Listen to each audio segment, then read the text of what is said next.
প্রিয় ছাত্রছাত্রীরা, আশা করি তোমাদের দ্বিতীয় পর্যায়ক্রমিক মূল্যায়নের প্রস্তুতি খুব ভালো চলছে।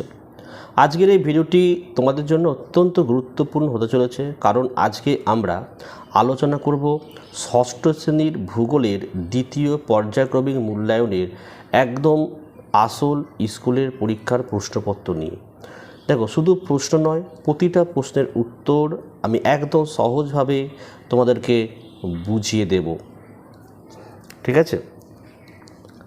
তাই আর একদম সময় নষ্ট না করে খাতা পেন নিয়ে বসে পড়ো। চ্যানেলে নতুন হয়ে থাকলে এখনই সাবস্ক্রাইব করে নাও, আর ভিডিওটা বন্ধুদের সাথে অবশ্যই শেয়ার করে দাও। চলো শুরু করা যাক আজকের স্পেশাল ক্লাস। তো দেখতেই পাচ্ছ, এটা মহেশ শ্রী রামকৃষ্ণ আশ্রম বিদ্যালয় HS second summative, class 6, subject geography, full marks 50, time 1 ঘন্টা 40 মিনিট।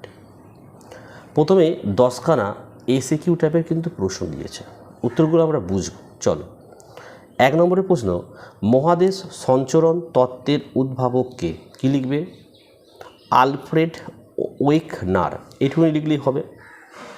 ঠিক আছে। 2 নম্বরের প্রশ্ন, বায়ুমণ্ডলে কোন গ্যাসের পরিমাণ সবথেকে বেশি? উত্তর লিখবে N2 বা নাইট্রোজেন। দেখো, একটু বুঝে নাও, পৃথিবীর বায়ুমণ্ডলে নাইট্রোজেন গ্যাসের পরিমাণ সবচেয়ে বেশি, যা আয়তন অনুসারে প্রায় 78.08%। এরপরেই রয়েছে অক্সিজেন, প্রায় 20.95%। ঠিক আছে। 3 নম্বরের প্রশ্ন, পৃথিবীর কোন গোলার্ধে জলভাগের পরিমাণ বেশি? কী লিখবে? দক্ষিণ গোলার্ধে। 4 দাগের প্রশ্ন, জলবায়ু বলতে কি বোঝো? দেখো, এই উত্তরগুলো একটু বড়, আমি মুখে বলছি, তোমরা লিখে নাও, অথবা তোমরা পাঠ্য বই দেখে উত্তরটা নিতে পারো। দেখো,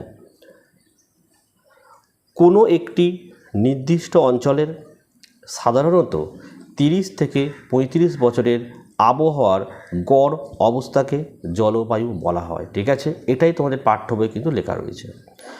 4 নম্বরের প্রশ্ন হলো, 5 প্রশ্ন দেখো, উষ্ণতার প্রসরণ কি অথবা উষ্ণতার প্রসর কি? খুব ভালো প্রশ্ন, উত্তরটা বলছি, লিখে নাও। দেখো, উষ্ণতার প্রসর বলতে কোনো নির্দিষ্ট স্থানের বা সময়ের সর্বোচ্চ এবং সর্বনিম্ন তাপমাত্রার মধ্যকার পার্থক্য বা ব্যবধানকে বোঝায়। ঠিক আছে। 6 দাগের প্রশ্ন বলছে, হিমবাহ কি? দেখো, লিখে নাও।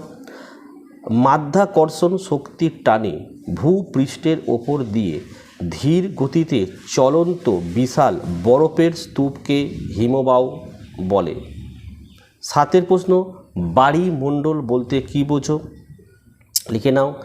পৃথিবীর সমস্ত জলভাগ, ব্র্যাকেটে লিখতে পারো, যেমন বলে মহাসাগর, সাগর, নদী, হ্রদ, ব্যাটা ক্লোজ করবে, একত্রে যে মণ্ডলের সৃষ্টি করেছে তাকেই বায়ুমণ্ডল বলা হয়। ঠিক আছে। 8 দাগের প্রশ্ন, অধঃক্ষেপণ কাকে বলে? দেখো, লিখবে বায়ুমণ্ডলের জলীয় বাষ্প ঘনীভূত হয়ে অভিকর্ষের টানে তরল বা কঠিন অবস্থায় ভূপৃষ্ঠে পতিত হওয়ার প্রক্রিয়াকে অধঃক্ষেপণ বলা হয়। 9 দাগের প্রশ্ন, বিশ্ব উষ্ণায়ন বলতে কি বোঝো? লিখবে বায়ুমণ্ডলে গ্রিনহাউস গ্যাসগুলি বলে ব্যাকারে লিখে দেবে কার্বন ডাইঅক্সাইড, মিথেন ইত্যাদি। পরিমাণ বৃদ্ধির ফলে পৃথিবীর গড় তাপমাত্রা ক্রমাগত বৃদ্ধি পাওয়ার ঘটনাকেই বিশ্ব উষ্ণায়ন বলা হয়। 10 দাগের প্রশ্ন, বেতার তরঙ্গ বায়ুমণ্ডলের কোন স্তর থেকে প্রতিফলিত হয়ে পৃথিবীতে ফিরে আসে? লিখবে এটা থার্মোস্ফিয়ার বা আয়নোস্ফিয়ার। ওকে, এসে কি প্রশ্ন হয়ে গেল। এবারে চলে আসো শূন্যস্থান পূরণ। দেখো, 1 দাগের প্রশ্ন, পৃথিবীর উচ্চতম হ্রদের নাম কি? টিটিকাকা। এটা বুঝে নাও। এই দক্ষিণ আমেরিকা মহাদেশের আন্দিজ পর্বতমালায় অবস্থিত টিটিকাকা হ্রদটি পৃথিবীর সবচেয়ে উঁচুতে অবস্থিত এবং নৌ চলাচলে যোগ্য। 2 নম্বরের প্রশ্ন, পৃথিবীর বৃহত্তম উষ্ণ মরুভূমি ড্যাশ মহাদেশে অবস্থিত? আফ্রিকা মহাদেশে অবস্থিত। এরাও বুঝে না একটুখানি। দেখো, দক্ষিণ আমেরিকা মহাদেশের তোমাদের 2 নম্বর প্রশ্ন বোঝাচ্ছিলাম আমি। পৃথিবীর বৃহত্তম উষ্ণ মরুভূমির নাম কি? সাহারা মরুভূমি। ঠিক আছে, যা আফ্রিকা মহাদেশে কোথায় অবস্থিত? উত্তর অংশে অবস্থিত। 3 দাগের প্রশ্ন, ড্যাশ নদী পৃথিবীতে সবথেকে বেশি জল বহন করে? উত্তর হচ্ছে আমাজন। ঠিক আছে। এই আমাজন নদীটা একটু বুঝিয়ে দিই। দেখো দৈর্ঘ্য দিক থেকে নীল নদ প্রথম দৈর্ঘ্যে, আর জলপ্রবাহের আয়তন ও অববাহিকার দিক থেকে দক্ষিণ আমেরিকার আমাজন নদী পৃথিবীর বৃহত্তম এবং এটি সবচেয়ে বেশি জল বহন করে। 4 নম্বর, পৃথিবীর গভীরতম স্থান ড্যাশ মহাসাগরে অবস্থিত, প্রশান্ত মহাসাগরে অবস্থিত। তাহলে পৃথিবীর গভীরতম স্থানের নাম কি লিখে নিতে পারো তোমরা, মারিয়ানা খাতের চ্যালেঞ্জার ডিপ, যা প্রশান্ত মহাসাগরে অবস্থিত। এর গভীরতা প্রায় 11034 মিটার। 5 দাগের প্রশ্ন বলছে ড্যাশ মেঘ থেকে সবথেকে বেশি বৃষ্টিপাত হয়, তোমরা জানো এটা কিউমুলোনিম্বাস মেঘ। ঠিক আছে, একটু মেঘটা সম্পর্কে বলে দিই। দেখো এই মেঘ সাধারণত বর্জ্য মেঘ বলা হয়, মানে এই মেঘকে বর্জ্য মেঘও বলা হয়। আর এই কিউমুলোনিম্বাস মেঘ দেখতে বিশাল পর্বতের মতো কালো ধোঁয়াটে রঙের হয় এবং এই মেঘ থেকেই প্রবল ঝড় বৃষ্টি, বজ্রপাত ও শিলাবৃষ্টিও কিন্তু হয়ে থাকে। ঠিক আছে, চলো 3 দাগে দেখো এখানে এমসিকিউ প্রশ্ন দিয়েছে। 1 দাগের প্রশ্ন উষ্ণতার প্রসার বেশি কোথায়, রাজস্থানে।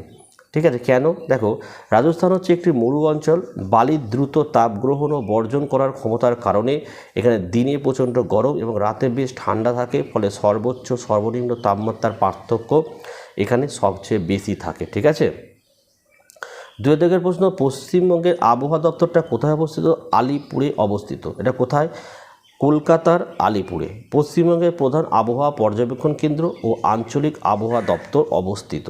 3 দাগের প্রশ্ন বায়ুমণ্ডলে উত্তর লিখবে অপশান সি, ধূলিকণা আছে বলেই আকাশ নীল দেখায়।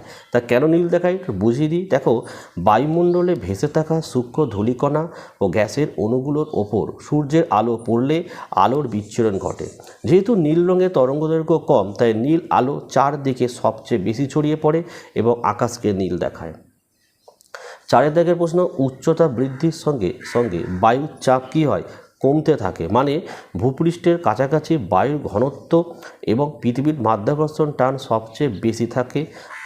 আমরা যত উপরের দিকে উঠি বায়ুস্তর তত পাতলা হতে থাকে এবং বায়ুর ওজন বা চাপও কমতে থাকে। 5 দাগের প্রশ্ন কয়লার দহনের ফলে কী উৎপন্ন হয়, কয়লা দহনের ফলে অ্যাকচুয়ালি বায়ু দূষণ ঘটে। ঠিক আছে, কার্বন ডাই অক্সাইড গ্যাস উৎপন্ন হয় এবং বিশ্ব উষ্ণায়ন বাড়ায়।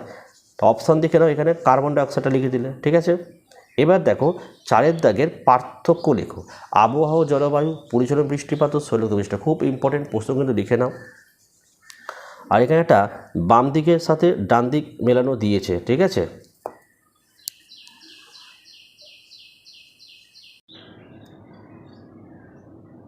তো এই উত্তরটাকে একটু তোমরা সলভ করে নিতে হবে। দেখো এক একটা বলছে বায়ুর উষ্ণতা মাপক যন্ত্র কোনটা হবে,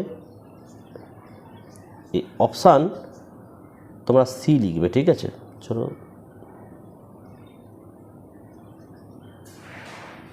বলছে 6 থার্মোমিটার। 2 নম্বর বায়ুর গতিবেগ মাপক যন্ত্র, এটা অপশান ই লিখবে, অ্যানিমোমিটার। কি মিটার, অ্যানিমোমিটার হয়ে গেল। 3 বায়ুর চাপ মাপক যন্ত্র হচ্ছে একদম অপশান এ করবে, এটা 14 ব্যারোমিটার। 4 বৃষ্টিপাত মাপক যন্ত্র হচ্ছে একদম লাস্টে চলে আসে রেন গজ। নেক্সট বায়ুর দিক পরিবর্তন, এখানে অপশান বি করবে, বাত, এটা বয়াকাত্ত হবে, বাত পতাকা হবে। আর বায়ুর আর্দ্রতা মাপক যন্ত্র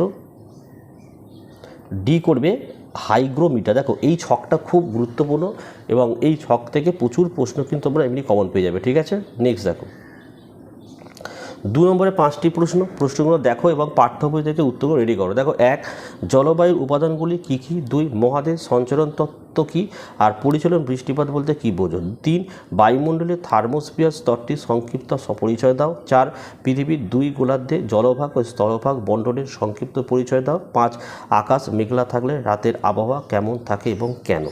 7 দাগে দেখো 3 4 12 চারটে প্রশ্ন 3 করে। দেখো 1 চিত্রসহ জলচক্র পদ্ধতি সম্পর্কে লেখো। 2 বায়ুমণ্ডল উত্তপ্ত হওয়ার বিভিন্ন পদ্ধতি সম্পর্কে লেখো। 3 ওজোন স্তর ক্ষয়ের কারণ কী, এর ফলে কী হতে পারে। 4 বায়ুমণ্ডলের প্রয়োজনীয়তাগুলি লেখো। আর 5 হচ্ছে বায়ুর উচ্চচাপ ও নিম্নচাপ বলতে কী বোঝায়? উচ্চতা বৃদ্ধির সঙ্গে সঙ্গে উষ্ণতা হ্রাস পায় কেন? তো এই ছিল আজকের ভিডিও ভালো লাগলে অবশ্যই একটা লাইক করো, আর চ্যানেলে নতুন হয়ে চ্যানেলটিকে সাবস্ক্রাইব করো। যারা পেজ থেকে দেখছো তার পেজটা কিন্তু অবশ্যই তোমরা ফলো করো। তো আজকের ভিডিও আমি এখানে শেষ করলাম। তোমরা প্রত্যেকে ভালো থেকো এবং সুস্থ থেকো।